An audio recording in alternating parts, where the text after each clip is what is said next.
let's just dive straight in.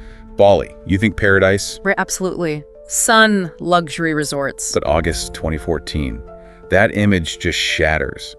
We're talking about an 18-year-old girl, her boyfriend. And her mother. Murdered.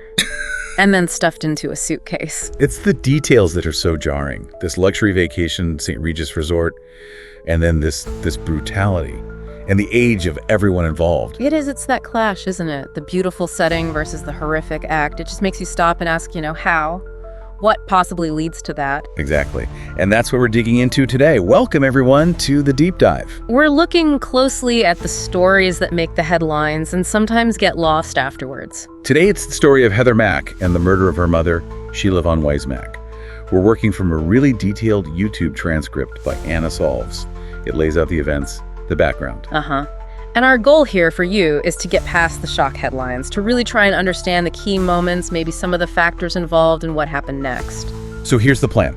We'll start with the trip itself to Bali, set the scene. Then the murder. The details are grim but important.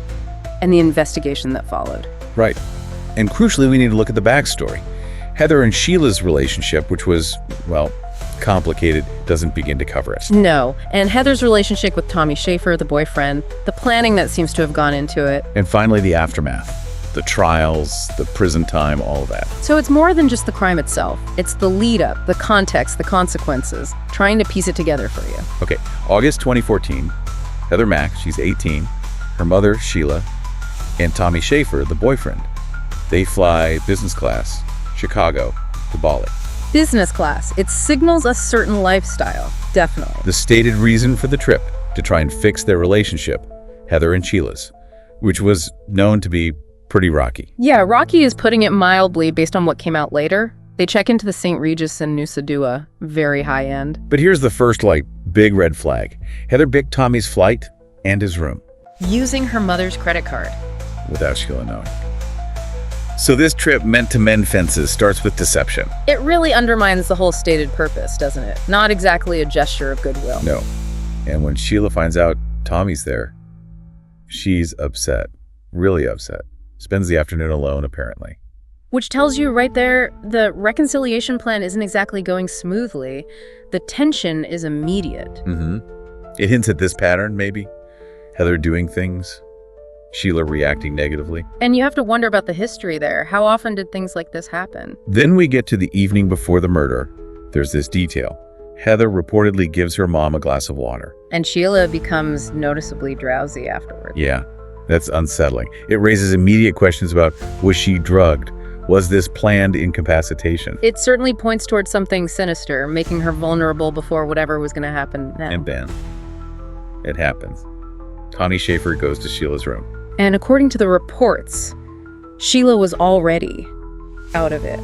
Drugged, maybe sleeping pills, unable to really fight back or even scream. That vulnerability. Yeah. It's chilling. She was deliberately incapacitated. It's calculated, exploiting her helplessness. It's incredibly dark. The source says Tommy attacked her with a heavy glass fruit bowl, hit her repeatedly. And Heather, allegedly, she just stood there, watched it happen initially. And then, apparently, both of them continued the assault until Sheila was dead. The sheer violence, and both of them participating, it speaks volumes about their mindset, the rage involved, or just the complete lack of empathy. It's hard to comprehend. But it gets worse. Afterwards, they dismembered her body with a handsaw. Oh, God. And packed the remains into that infamous suitcase. That detail, the dismemberment, it often points to panic, a desperate, gruesome attempt to hide what they'd done, even though it seems so counterintuitive. A horrific act born out of another horrific act. The next day, hotel cameras catch them, struggling with this big, heavy suitcase. Yeah, you can see the footage. It's awkward, heavy. Clearly something is wrong. They manage to get into the trunk of a taxi. Then they just leave. They abandon it and flee the hotel. Imagine being that taxi driver, seeing blood seeping from the suitcase, the horror of that discovery. He did the right thing, though, went straight to the authorities. And that was it, really.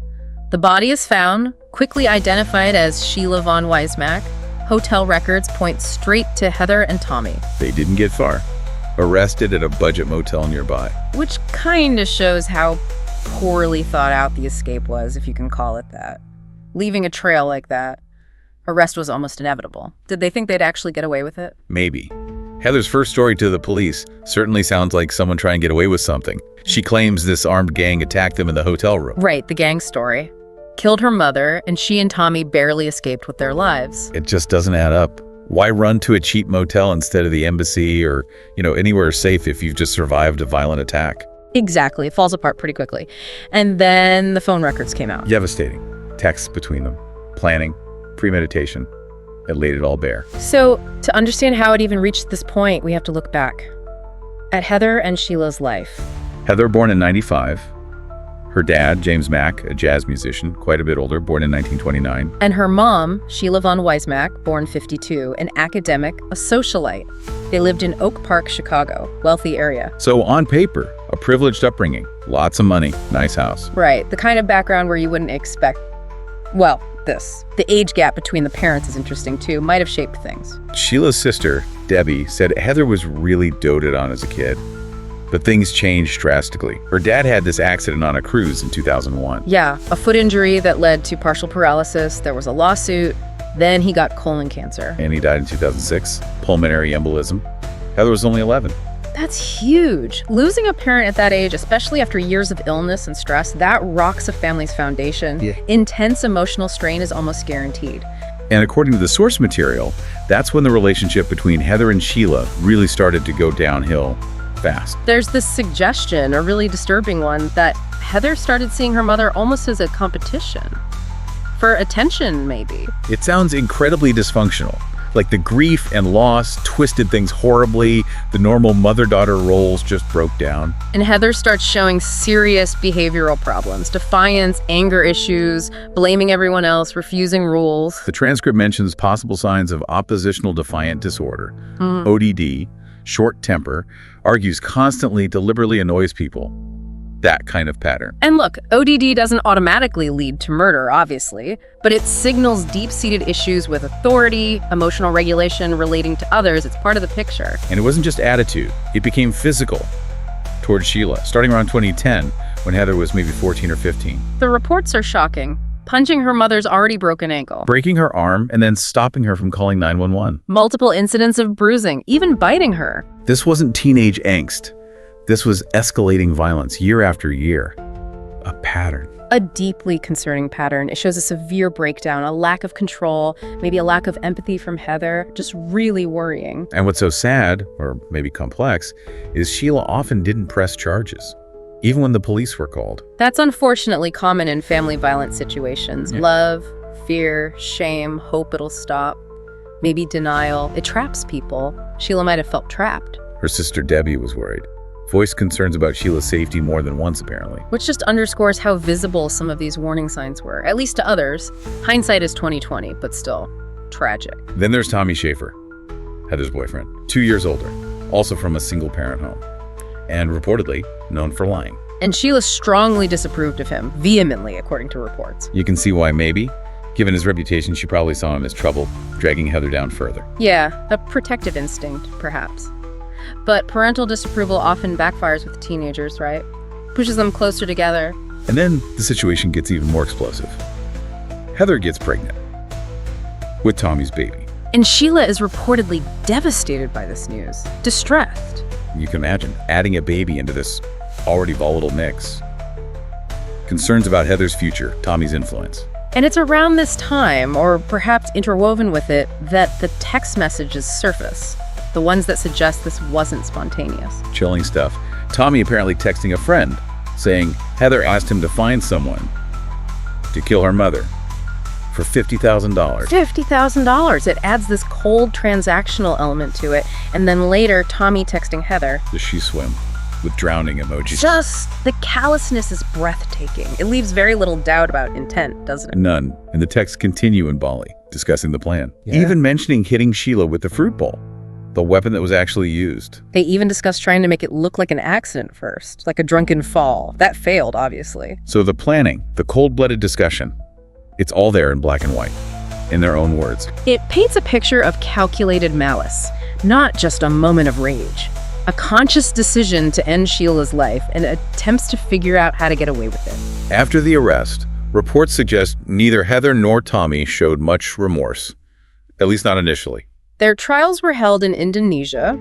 Tommy got 18 years. Heather was sentenced to 10. Which was later reduced. Good behavior, apparently. Yes, Indonesian law allows for sentence reductions. So while it might seem lenient to some outside observers, it operated within their legal framework. And while in prison, Heather gave birth to her daughter, Stella. Raised her there for the first couple of years. Yeah, the images of her with the baby in prison were quite widely circulated. Reports from that time paint a strange picture of her life inside. Joking with guards, having access to social media, seeking interviews. It seemed incongruous with the situation, and during that time, she started claiming her mother killed her father. Which is completely unsubstantiated. No evidence for it. Widely dismissed. But she pushed it. That whole period raises questions about her psychological state, her grasp on reality, maybe attempts at manipulation or seeking attention. Raising a child, there's a whole other complex issue, too. Then, 2021. Heather gets released from the Indonesian prison. Served just under 7 years.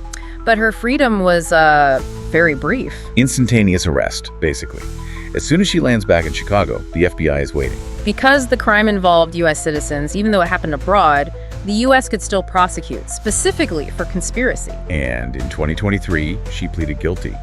Conspiracy to commit murder in a foreign country at a 26-year U.S. prison sentence. So she's serving that now. Tommy is still in prison in Indonesia.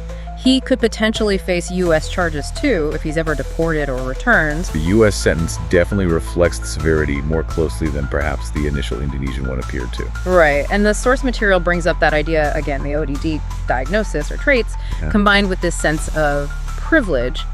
Did it contribute? Did she think she could get away with anything? It's impossible to say for sure, obviously. ODD isn't a murder gene.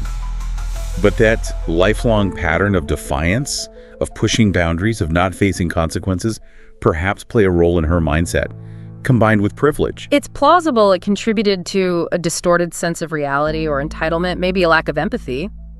But it's complex. It's not a simple cause and effect, just another layer in this incredibly dark story. So, wrapping this up, it's just a profoundly tragic and disturbing case. You have this awful betrayal, this daughter involved in the brutal murder, the dismemberment of her own mother. And the seeming lack of remorse, initially anyway, all stemming from this incredibly toxic, violent mother-daughter relationship that festered for years. The big takeaways for me, that jarring contrast, the wealthy facade and the violent reality underneath. Absolutely. And the clear escalation. Heather's behavior wasn't just overnight, it built up. And then the texts, that cold planning is just unforgettable. And for you listening, it really forces you to think about family dynamics. How much can be hidden, even in families that look perfect on the outside? And the awful cost when behavior like this goes unchecked for too long. Yeah, it leaves you with some heavy questions. Is this just a one-off, extreme example of dysfunction? Or does it say something broader? About mental health access, about how we support families in crisis, about accountability. What are those unseen pressures, those cracks in the system that let things escalate to this point? It's a case that really stays with you. A reminder of the darkness that can exist, even somewhere like Bali. Supposedly paradise. Yeah. Truly sobering.